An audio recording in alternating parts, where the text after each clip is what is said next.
20వ లెక్క.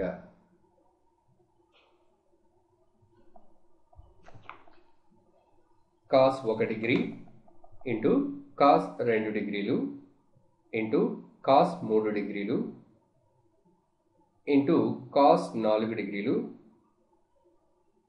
ఇంటూ ఈ విధంగా cos 100 డిగ్రీల వరకు గుణించినట్లయితే దాని విలువ ఎంత?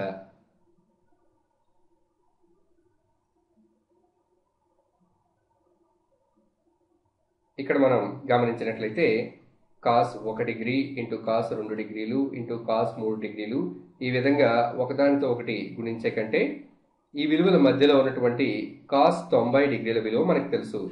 cos 90 డిగ్రీల విలువ 0 కాబట్టి ఇందులో వీటితో గుణించిన అది 0 అవుతుంది. కాబట్టి ఈ విలువలన్నీ గుణించగా మనకు 0 వస్తుంది. అందుచేత సమాధానం 0 అవుతుంది.